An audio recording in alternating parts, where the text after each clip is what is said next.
Hi, this is Paul. I want to continue the series that we are going through. If you're tracking along with me anyway, and if you're listening to this on podcast, just a reminder, I am releasing these as YouTube videos as well. You can just find it under my name, Paul Trimble, and So I wanted to show you an article as a kind of an intro to what I was thinking about today, and this is an article in the Telegraph. It's from the UK, and the article, the author says, "I admit to being a TERF, tired of explaining reality to fools." And I'm going to read a little bit of it because it introduces decently well what I wanted to talk about. One of the things that makes me feel most patriotic, and such feelings do not come easily, trust me, is that I live on TERF Island. Baffled Americans who have swallowed the Kool-Aid and recite things like trans women are women, trans men are men, and non-binary people are valid, while living in a country that chops the breasts off disturbed young women, look at the likes of me and my friends who want kids left alone and think it is us who have the problem. For them, we are some kind of monsters. We, the TERFs of TERF Island, a misguidedly derogatory nickname that reflects the UK's important role as the center of gender-critical feminism, want to protect the rights of women and children. And with support, we are slowly turning the pernicious gender juggernaut around in just about every area. I can't remember the first time I was called a TERF. It was meant as an insult, trans exclusionary radical feminist. Originally, the only bit I felt applied to me was feminist. I did not want to exclude trans people. I'm not that radical, but I am tired. It's been a long old battle trying to explain that ideology should not trump biology. I'm going to skip her redefinition of TERF for rating purposes. To be labeled a TERF is an attempt to shut bullshit women down. And then you see some people protesting here in the photo. Can a TERF have a brain? Tory scum. So there's some very aggressive, insulting rhetoric going on. This is against people like the author that's writing here.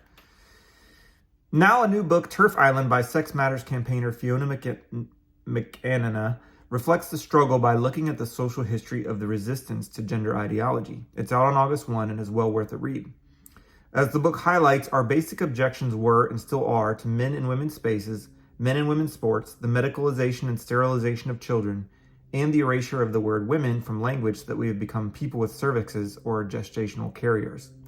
The idea that sex itself was changeable and just an undefined feeling in your head, we didn't buy any of this, and we were seen as old, redundant, out of touch. Why wouldn't a bunch of awkward, often middle-aged women, which include lesbians, just go along with the shiny new creed where no one was born male or female anymore, and everyone could be everything on a whim? The trans activists must have wondered. How mega exciting, and how profitable for big pharma, big medicine, big shrinkery. Who would not want to be modern and sexually ambiguous? As for stuff like rights, spaces, and protections for women and safeguarding for children, who cares? That was from the Dark Ages, before rainbow lanyards and flags. Yet TERFs would just not get with the program. We committed the biggest sin of all. We simply did not believe that a man in a wig and stockings could be a woman. What's more, we organized and held gatherings supported by the advocacy group Women's Place. Networks were created. The Lesbian and Gay Alliance was formed. Court cases where women had been discriminated against for the gender-critical beliefs were won. Okay, so I'm going to pause there. So you get the sense of what's going on here. There's a disagreement. There's a lot of tension between some of these parties. And this is a woman, describes herself as a feminist, and she finds herself aligned with other feminists, and including other gay people, other lesbians, and seen as sort of regressive and transphobes. It goes on and explains how even the members of parliament are describing her and her people on her side of this argument as transphobic, which generates all those things that kind of come into the conversation when you use terms like that, as far as people being bigoted, hateful, the things we talked about in prior episodes of committing violence through their non-acceptance of a way of thinking, but defined as non-acceptance of people themselves. So the stakes couldn't be higher in terms of what kind of accusations and insults are being thrown around. But it's so interesting because here's a woman who's a feminist, and she's allied with plenty of gay people, men and women, lesbians, and she finds herself being thrown under this label of a bigot and regressive and hateful and transphobic, and sort of not with the program, not with the Rainbow Coalition, not with the new way of thinking, not with being progressive and just kind of ushering in what's clearly our future as modern liberal people in a free country. And so how did that come to be? That's what I want to talk about today. Like, how did this happen? How did we get here? I mentioned in a prior episode that I watched, I couldn't find it, a reel of a guy that was, he's trying to educate people, and he's saying that he's queer, and he wants to educate people on what that means and how to address him and how to think of him and why. And he's clearly, by definition, heterosexual. I mean, he has a wife, he has a child.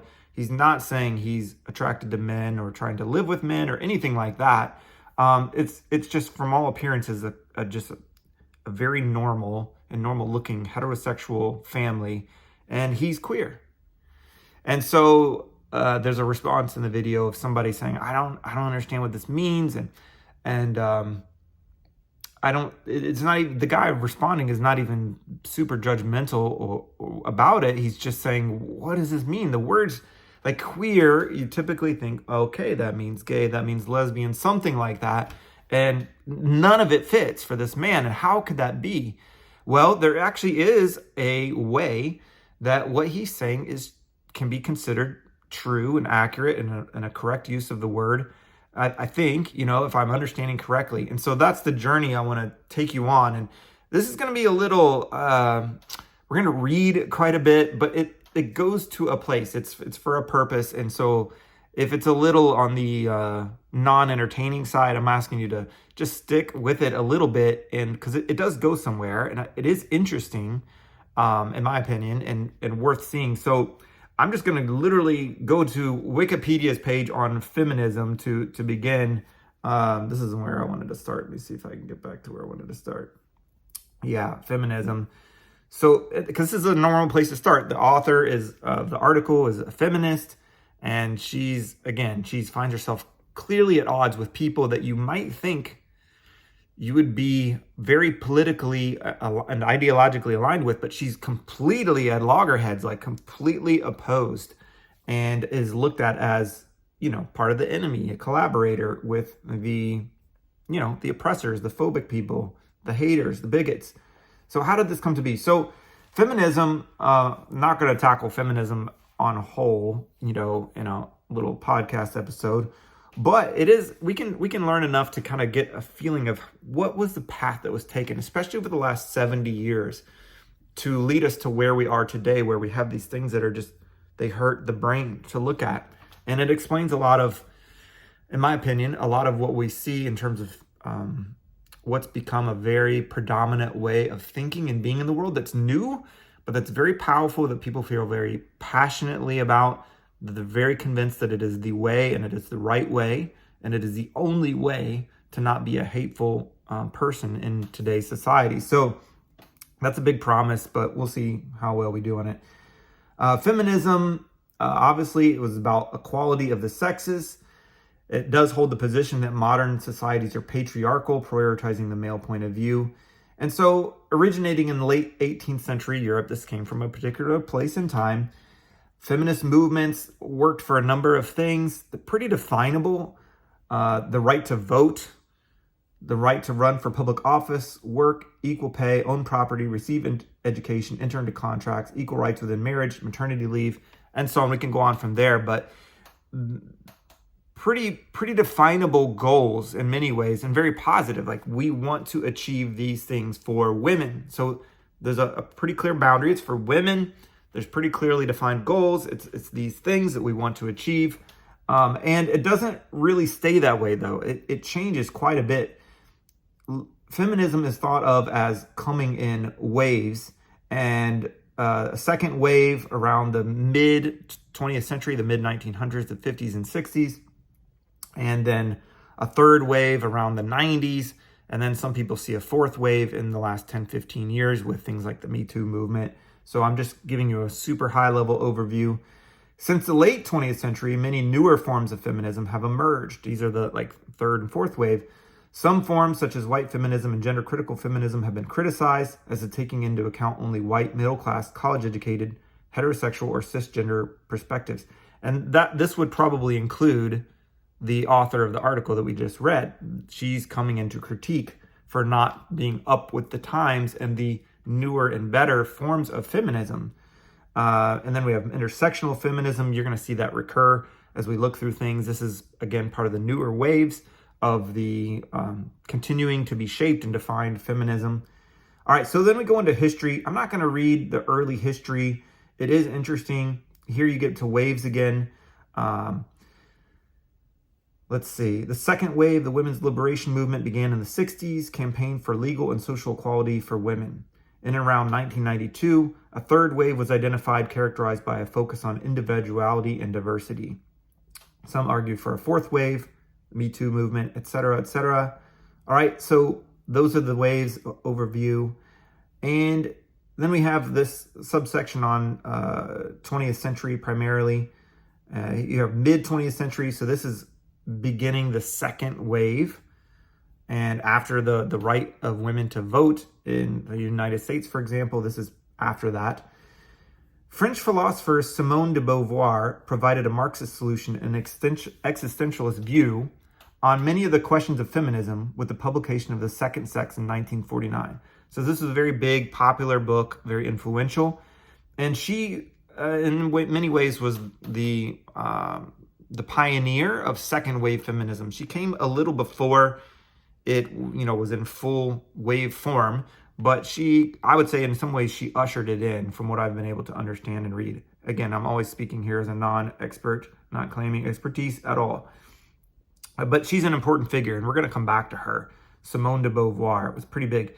Then you got third wave, traced to the emergence of the riot girl feminist subculture in Washington of the 90s, and to Anita Hill's televised testimony in 1991 to an all-male, all-white Senate Judiciary Committee that Clarence Thomas had sexually harassed her. So some of you are old enough that you remember this. This is early 90s, and he's being confirmed as a Supreme Court justice. Well, this is where the term third wave was actually coined. So Rebecca Walker responded to Thomas's appointment with an article in Ms. Magazine, Becoming the Third Wave. So this is the origin of the term third wave. I write this as a plea to all women, especially women of my generation. Let Thomas's confirmation serve to remind you, as it did me, that the fight is far from over. Let this dismissal of a woman's experience move you to anger. Turn that outrage into political power. Do not vote for them unless they work for us. Do not have sex with them. Do not break bread with them. Do not nurture them if they don't prioritize our freedom to control our bodies and our lives. I am not a post-feminism feminist. I am the third wave. Okay. So as you let that register, what she's writing here, again, this is the coining of the term third wave, 90s. You can ask yourself, what is the spirit that is animating this? What is the drive and the tone and the tenor? It's not hard to figure out. Just let these words sink in and resonate. Move you to anger, outrage, power, withholding of sex and attraction, withholding of fellowship and communion and just being together, break bread. This is a power move. This is coming from a particular place emotionally and has a tone and a flavor to it. And this is the origin of the third wave. So we've got the second wave, Simone de Beauvoir. We'll come back to her. We've got the third wave, this article, Rebecca Walker, kind of capturing the spirit of it, the zeitgeist of what's going on. Okay, and let's see, was there anything else I wanted to look at? Fourth wave. Yeah, that's interesting. I'm trying to think if there was anything else specifically. Theory. Okay, so we've got theory here. And we've got a link to the main article, Feminist Theory. So let's click on that and keep going down this rabbit hole. All right, feminist theory. You've got a history of feminist theory. This is going to overlap feminism, obviously, quite a bit. We're in the 1800s here. I'm going to skip through this. I think it's a little bit less relevant to the exact conversation we're having. But if we keep going on, let's see. What did I miss? Okay, here we go. We're back to Simone de Beauvoir. In the immediate post-war period, post-World War II, Simone de Beauvoir, and here's a little picture of her, stood in opposition to an image of the woman in the home. De Beauvoir provided an existentialist dimension to feminism with the publication of Le Deuxième Sexe, The Second Sex, in 1949. As the title implies, the starting point is the implicit inferiority of women. And the first question de Beauvoir asks is, what is a woman? Well, that's a hot button question in today's society as well. She's asking it. A woman, she realizes, is always perceived of as the other. She is defined and differentiated with respect to man, and not he with reference to her. In this book and her essay, Woman, Myth and Reality, de Beauvoir anticipates Betty Friedman in seeking to demythologize the male concept of woman. A myth invented by men to confine women to their oppressed state. For women, it is not a question of asserting themselves as women, but of becoming full-scale human beings. One is not born, but rather becomes a woman. Or as Toro Moe puts it, a woman defines herself through the way she lives her embodied situation in the world.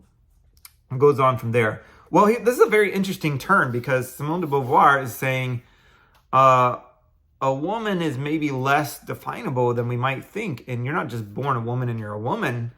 You become a woman, and a woman is defined as, this is the way it works, she says. I'm not sure she's saying it should be this way, just this is the way it is. A woman is defined by her otherness. And what makes a woman is not something just inherent, like a category you're just born into.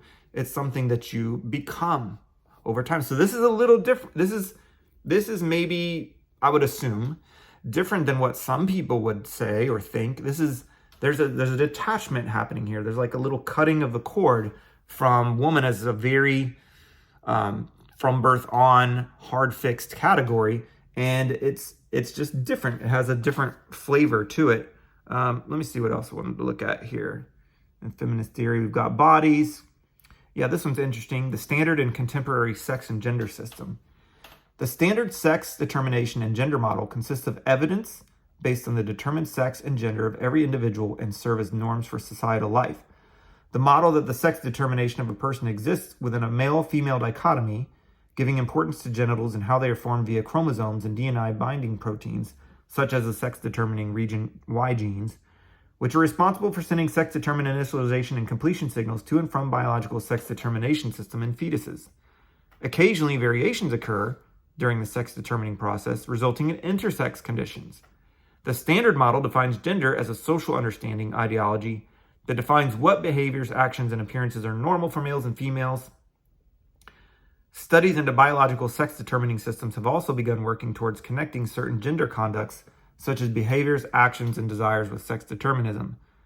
The socially biasing children's sex and gender model broadens the horizons of the sex and gender ideologies. It revises the ideology of sex to be a social construct that is not limited to either male or female.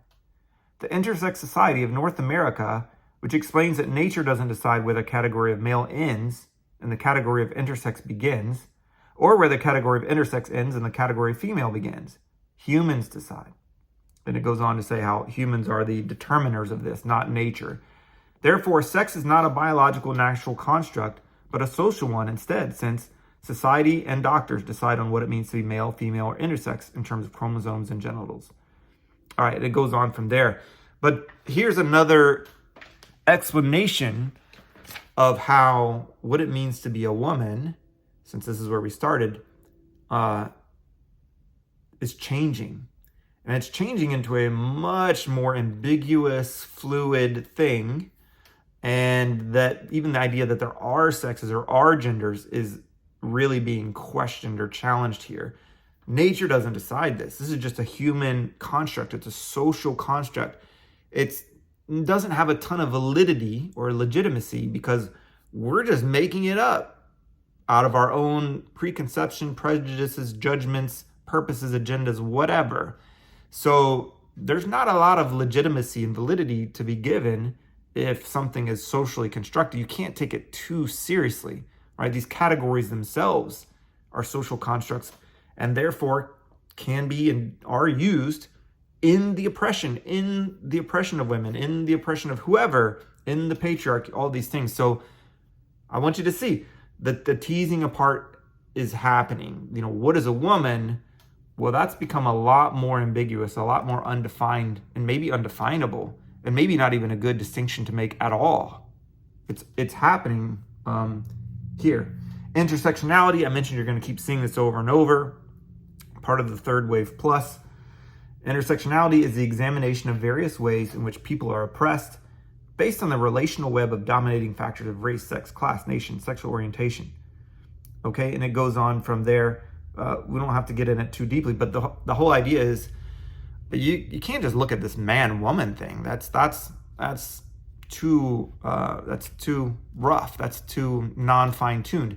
In fact, there's all these demographic and otherwise factors that intersect one another, and if you're a white woman, then that doesn't mean that you have the same experience as a black woman, and just because you're a woman doesn't mean that you're oppressed in the same way, in the same level. And so there becomes like this idea that there's a differentiation, maybe even a hierarchy, kind of a pyramid of who really should be claiming that other status. Well, now that Simone de Beauvoir has kind of separated the woman, it's not just a thing you're born into, it's kind of your otherness.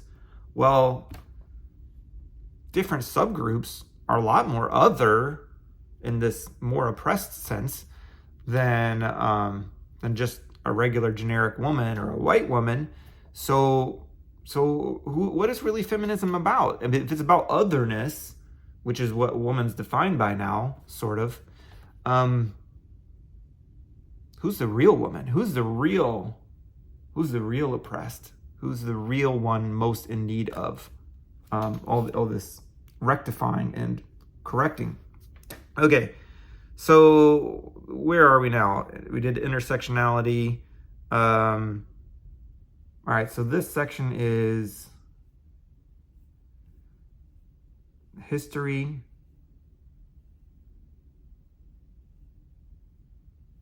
All right, so we're in third wave plus. In the 1990s, going back to the history, in the 1990s and first decades of the 21st century, intersectionality played a major role in feminist theory, leading to the development of trans feminism and queer feminism, and the consolidation of Black anti-racist and post-colonial feminisms, among others. So these are ways of describing the newer flavors and train of thought that feminism has taken.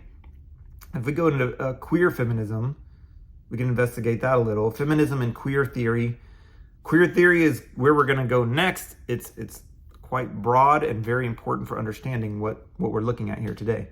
Modern queer theory attempts to unmake the social and contextual elements reinforcing heteronormativity, the idea that hetero people are within normal and anything outside of that is outside of normal, by challenging oppressive institutions on traditional binary distinctions between male and female, among its many other criticisms. In this regard, feminism and queer theory address the same way social structures violently categorize and erase women and LGBTQIA plus people from the social narrative.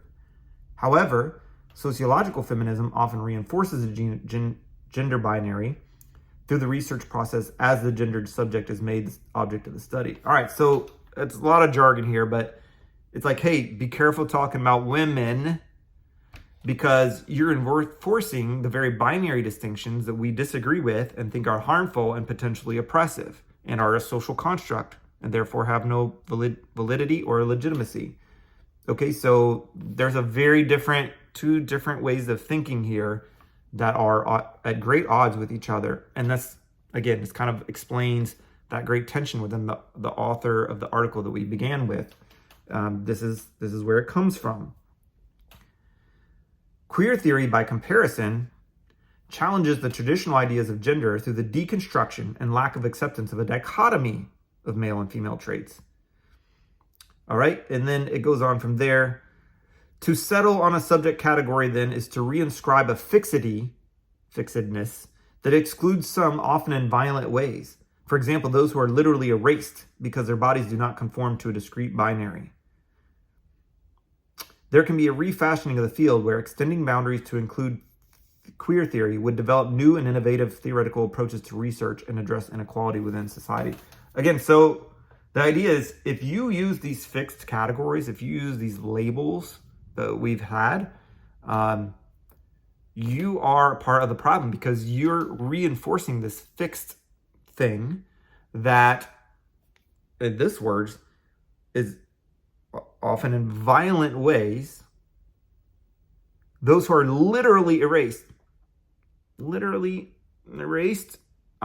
because their bodies do not conform to a discrete binary. So you're committing violence, you're erasing somebody, you're unaliving them, my words, because they don't fit this binary. So, whoa, I mean, wow.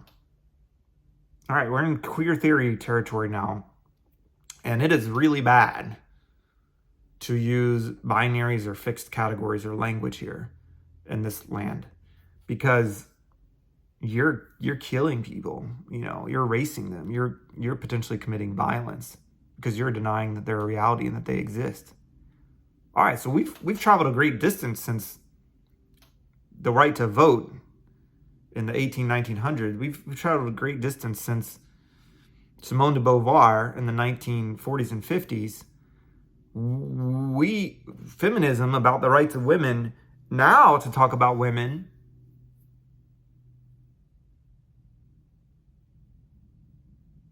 could be considered hate speech, potentially. It's erasing. It is denying that people exist. Could be considered violence. I mean, at the very least, it's ignorant, right? You're supporting the oppressive structures of this language that is used to define and other people. Who are the most othered? It's not all women. So I don't think feminism should really be about women or the word women. Yeah, you're into an interesting place. So, all right, queer theory itself. We're almost there. You can see where the rabbit hole, where it's going, where it is. Queer theory is a field of post-structuralist critical theory. All right, we're in some pretty academic jargon here, but this is a big deal. This is a very big deal. Exists outside of heterosexuality, in which challenged the notion that heterosexuality is what is normal. It emerged in the early 90s out of queer studies. All right, so it's parallel in time with that third and fourth wave of feminism, which is why you keep seeing these terms together, and they're very interwoven. I don't know that they can really be teased out at this point. They're clustered and interwoven together. Queer theory, developed by American feminist scholars Judith Butler and Eve Kosofsky-Sedgwick. Other scholars associated with the development of queer theory are French post-structuralist philosopher Michel Foucault and American feminist author Gloria Anzaldúa. All right, so this Michel Foucault is going to be a huge deal. Michel Foucault, if you don't know, is considered the most quoted scholar in the world. So many, many things come back and trace their, ideological lineage to Michel Foucault. And he's considered a founding father of queer theory. So we're going to come back to him. Following social constructivist developments in sociology, queer theorists are often critical of what they consider essentialist views of sexuality and gender. Instead, they study those concepts as social and cultural phenomenon, often through an analysis of the categories, binaries, and language in which they are said to be portrayed. All right. Again, a lot of jargon, but it's not the basic level, my level of understanding. It's not too bad to get to.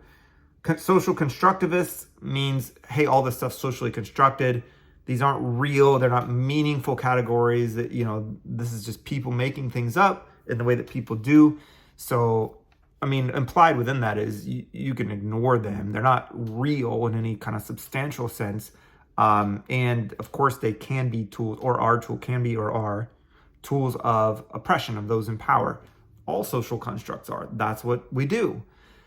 Queer theorists are often critical of what they consider essentialist views of sexuality and gender. Essentialist meaning there is an essence to what it means to be a man. There is an essence to what it means to be a woman. There's an essence to what it means to be male. There's an essence to what it means to be female. They would say, no, we're not essentialists. There is no essence. Again, if it's socially constructed, there's no essence.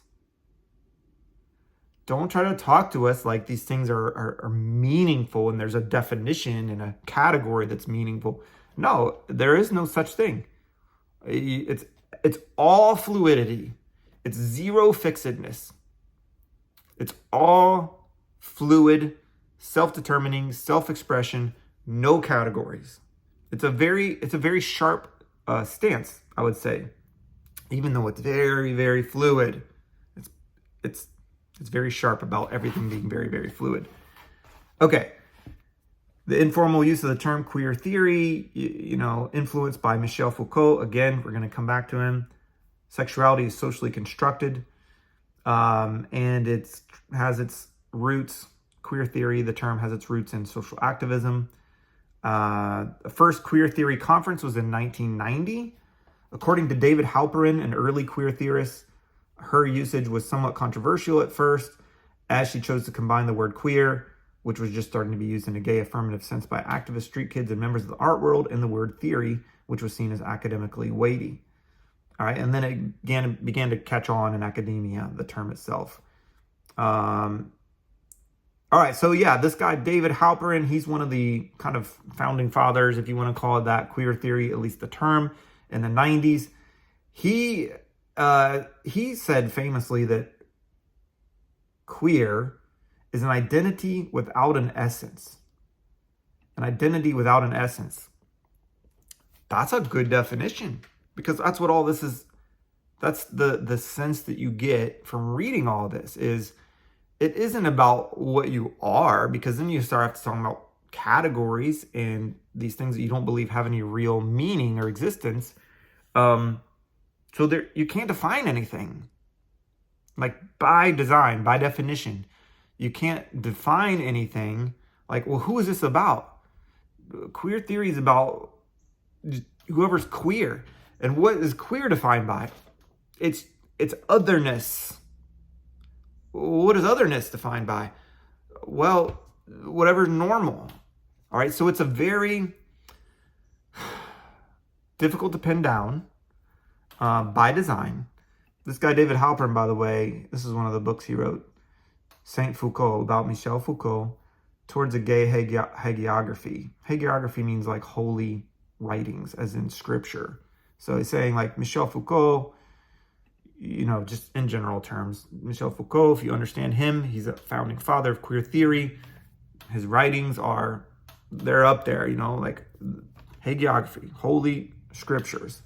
And yeah, so that is what it is. The definition, did we read this?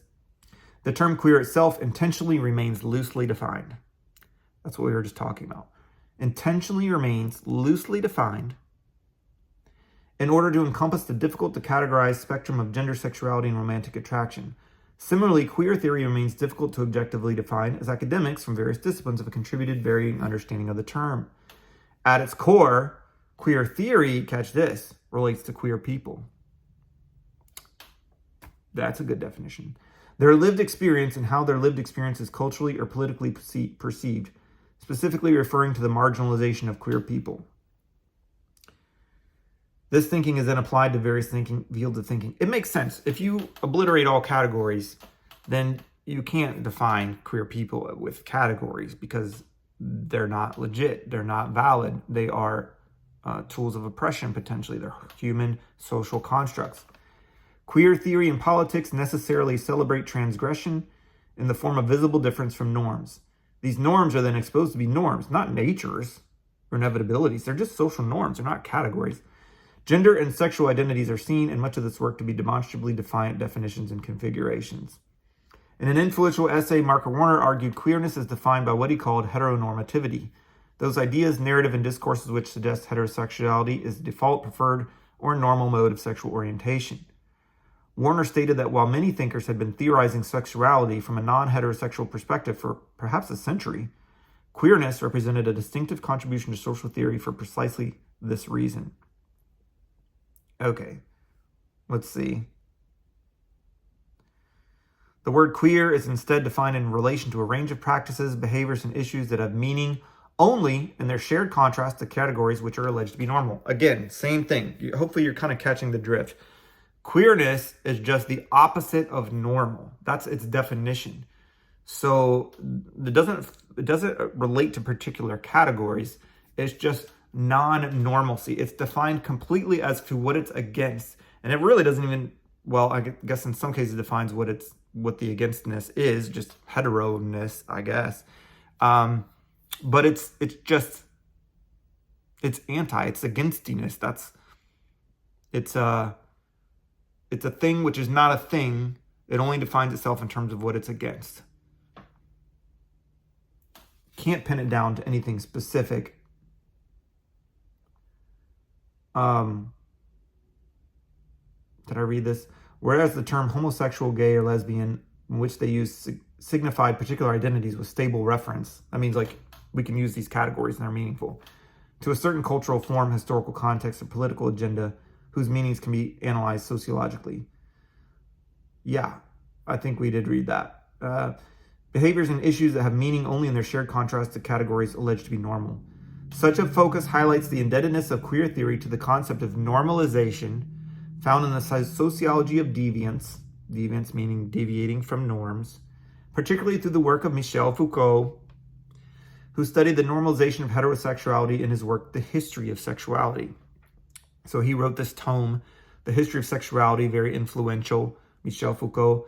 Again, same time frame as Simone de Beauvoir. Think mid-20th century France, like intellectual elite, coffee house, black turtleneck, the whole thing.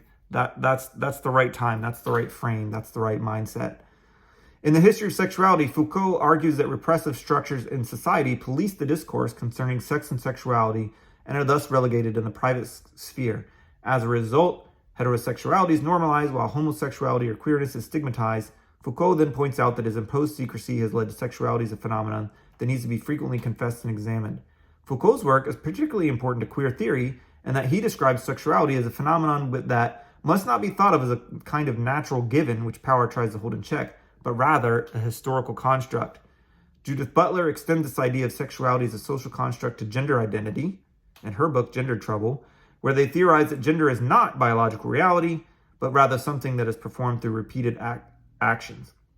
Because this definition of queerness does not have a fixed reference point, hear that again, Judith Butler has described the subject of queer theory as a site of collective contestation. You're going to have to hash it out who's queer. They suggest that queer as a term should never be fully owned, but always and only redeployed, twisted, queered. Queerness can be queered from a prior usage and in the direction of urgent and expanding political purposes. Twist it, deploy it, use it. Don't let it get pinned down. Use it however you need that's functional to what the thing you're trying to accomplish, but don't let anybody pin it down. While proponents argue that this flexibility allows for the constant readjustment of queer theory to accommodate the experiences of people who face marginalization and discrimination on account of their sexuality and gender, critics allege that such a subjectless critique, as it is often called, runs the risk of abstracting cultural forms from their social structure, political organization, and historical context, reducing social theory to a mere textual idealism. All right, I know that's a lot of jargon to try to get through here. We'll wrap it up here with these last two little bits. Lens for power. Queer theory is the lens used to explore and challenge how scholars, activists, artistic texts, and the media perpetrate gender and sex-based binaries. And its goal is to undo hierarchies and fight against social inequalities. Due to controversy about the definition of queer, including whether the word should even be defined at all, or should be left deliberately open-ended, there are many disagreements and often contradictions within queer theory.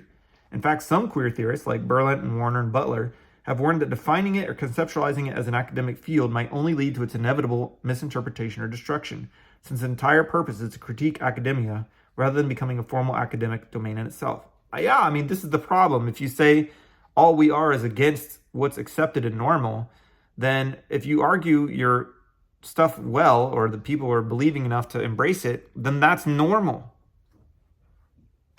That's a problem. You've defined yourself as against yourself. So everything has to be what it isn't.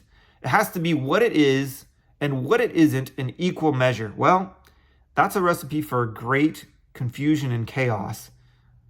And I think that can help us understand a lot of what we see. Things are literally what they are and what they aren't in equal measure, because it's the only way it works and can survive. Fundamentally, queer theory does not construct or defend any particular identity, but instead, grounded in post-structuralism and deconstruction, it works to actively critique heteronormativity, exposing and breaking down traditional assumptions that sexual and gender identities are presumed to be heterosexual or cisgender. So you can't define it, and you can't say that it's a thing. Because if you define it, it dissipates into mist. And if you say that it's a thing, it will eat itself. So here's where we are. We're queer theory. We got here through this kind of twisty path from feminism through 70 years. But queer theory, I think it's fair to say, has eaten feminism. It's like a child that ate its mother. Because feminism was about something and about a particular category of people, women, who are now not other enough. They are not even a legit category. And in fact, use of the term is pretty regressive if you think about it. It's pretty old school. Maybe hateful. Maybe murderous. Yeah. Intersectionality and queer theory. The concept of queer theory has emerged from multiple avenues that challenge the definition of normality. However, institutions often tend to prioritize one marginalized group over others, resulting in limited social change. All right, and it goes on from there. Let's see. Imagination is a crucial aspect of queer theory. It is a tool for creating new worlds that are currently not viable for understanding underrepresented or oppressed communities, prompting a transformative stance to current norms. An intersectional approach decentralizes queer theory. Oh, queer theory, the queen of being on the outskirts and not central, has to be decentralized now by this intersectional approach. See, you can never be too outside.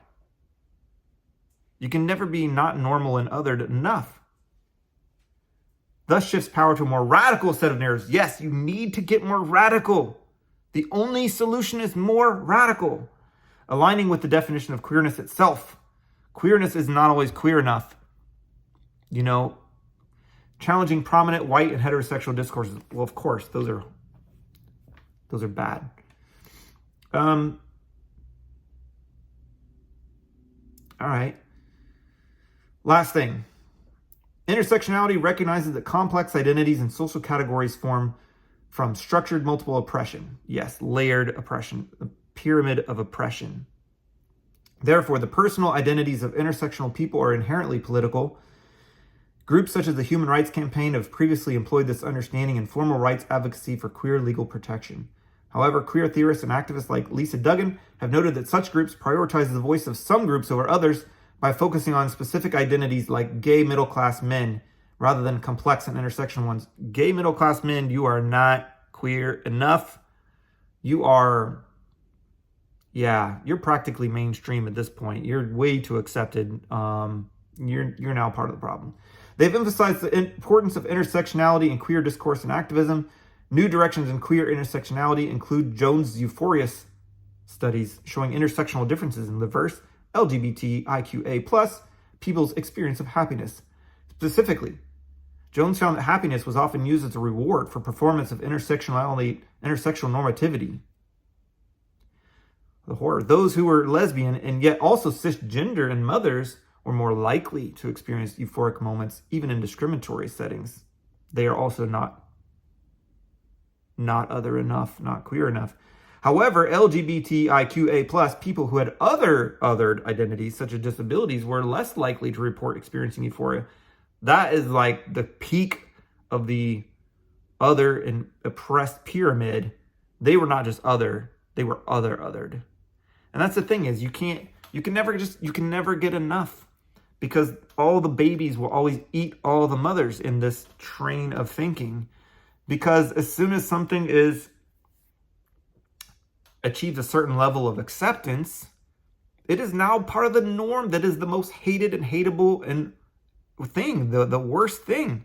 You've got to find what's on the outskirts. By definition, this is about what's on the outskirts and centering that and decentering what's in the center.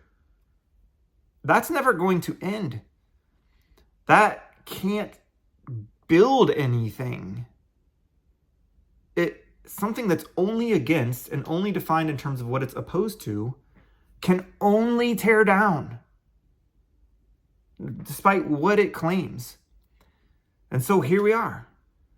We've gone from feminism to feminist theory to queer feminism to queer theory, and the child has eaten the mother.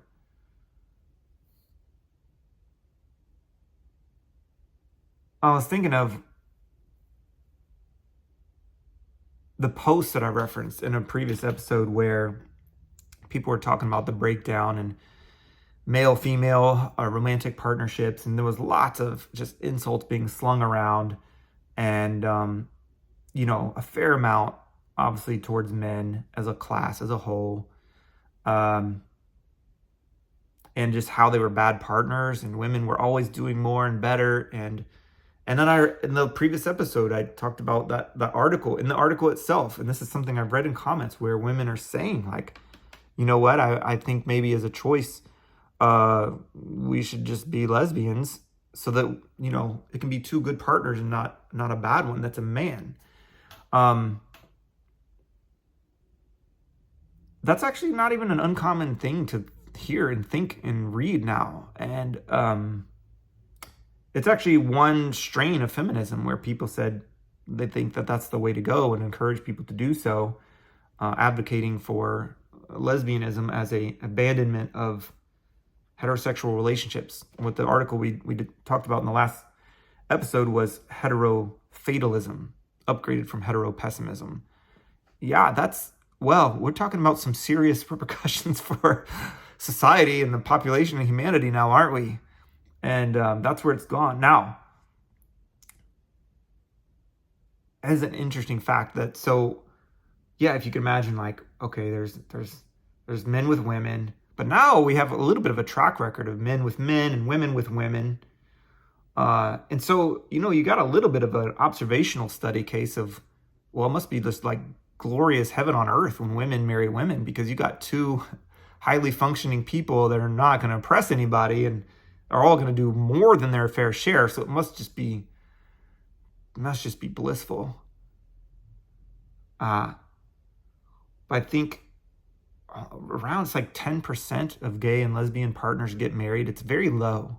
It's very low, which you would might think, well, then it must be like the most, or stacked a little bit towards more committed, more serious, more like we're in this for the long haul. You would just think that as a natural thing, or at least average. It's like a decent selection sample, and not worse than average. You would think that the ones that get married are not worse as partners. But the group that has the highest divorce rate is women with women. I think it's 2 times higher than men and women, and 3 times higher than men and men, something like that. And somebody posted this in the comment of that article that I mentioned, and just pointing it out, like, is that really right? It's just 2 super people going at it and everybody's happy? The evidence suggests the opposite. And the first thing the person responded in one of the comments was, well, the gay guys, those guys can pass as cis and hetero, and we can't. So they're not other enough like we are. And that was her explanation. Just that quick and that easy. I think, where are we? What a convenient explanation. This explanation is so powerful. And if you can get yourself to be the other, anything you do is good by definition, by structure. It's an overachievement. And any problems you have are not your problem. It's a problem of the structure. It's a problem of the society, of the patriarchy, of the social construct, of the other people who are bad. They're either mainstream or they're not other enough like you are. It's a very powerful explanatory framework. It's very simple. It's very powerful. It explains a lot. And it's very appealing.